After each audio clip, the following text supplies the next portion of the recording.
Good morning, traders and investors. Steve Gans here. Welcome to the weekend update for March 22nd, 2026. Now, obviously, we've been having some pressures in the market, and those are coming from a lot of different fronts, geopolitical being one of the biggest ones, what's happening over in the Middle East, etc. Now, last week, about a minute and 15 seconds into my report, I specifically called out on the S&P 500 that my expectation was that we were likely going to end up down around the 6,500 area if a pullback continued. And we come take a look here and we are right there at 6,500.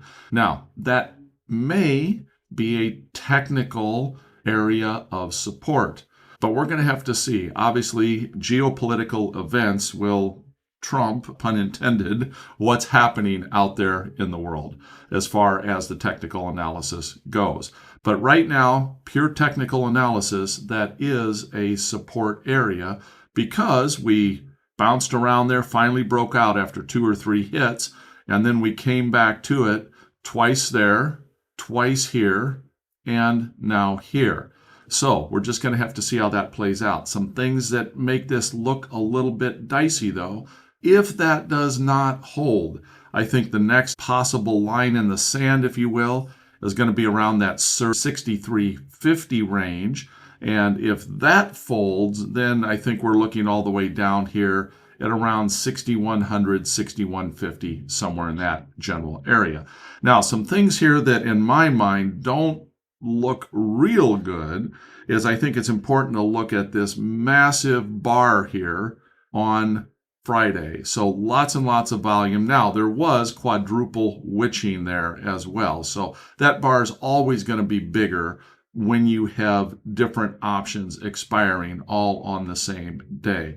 But that's still a pretty darn good sized bar that happened there. Let's take a look at SPY, see what SPY looks like. So we take a look at SPY, almost exactly the same picture, of course. We see that we're coming right down here into that 650 range.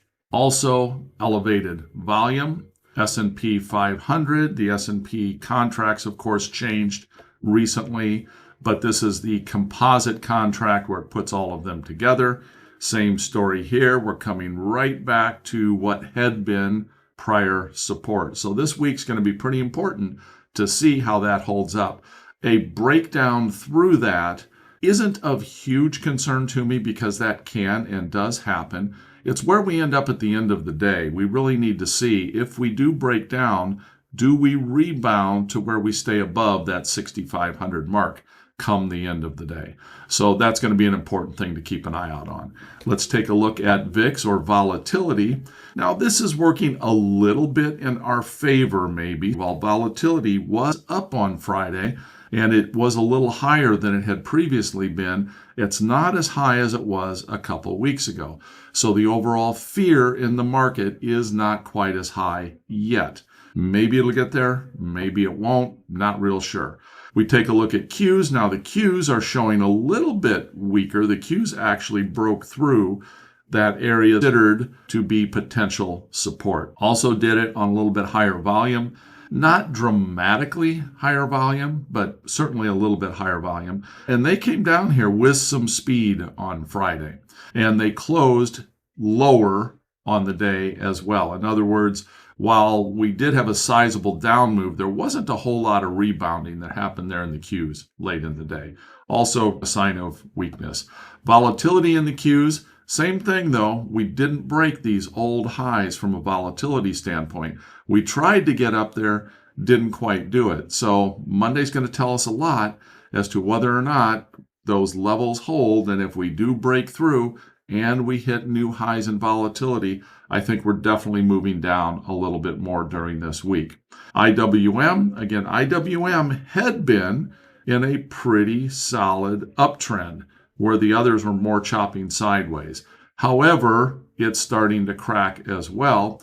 IWM, if that cracks a little more, the logical place for it is going to be down around that 232 range or so. Also important to note, volume on IWM was higher as well. So people are starting to I don't want to say panic, but they're starting to get some elevated concerns. They're starting to take some gains off the table.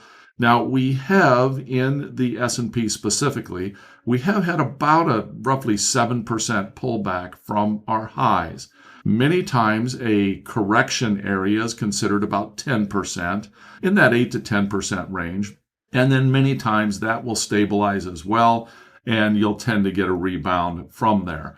But this is not normal circumstances right now with all the geopolitical things that are happening. So we just have to keep that in mind. We look at the volatility on IWM, and it did nearly break those old highs. So IWM right now is being a little more volatile than the others are. And then, of course, we come in, take a final look here at GLD. GLD really pulled back here. And quite frankly, the volume wasn't exceedingly high on it. GLD is one of those that I might look to see where that opens on Monday, and I might share a potential concept or trade idea with the expectation that GLD may bounce a little bit. So it may be if I enter a trade or share a trade, these are all paper trade ideas for educational purposes. If I share that, I would probably gear that a little more toward the bullish side.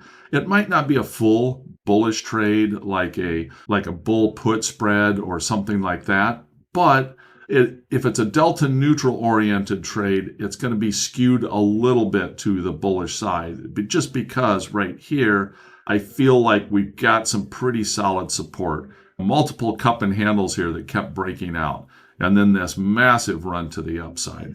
So I think all of that kind of shows me that there may be some strength in gold at this level. With that, just a real quick, I'll do a monthly update on Flagagonal since everybody's asking about that. This last week, 3 more Flagagonal trades came off. All 3 were winners. Right now, 27 winners in a row on that. Longest losing streak is 1 so far, and that goes all the way back to last August of last year. And so it is holding up really well in this choppy market. What I'm going to plan on doing is on a monthly basis, maybe I'll share some update stats there with everyone.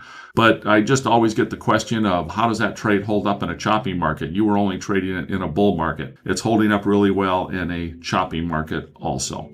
So with that, I'm going to wrap up the weekend update here, everyone.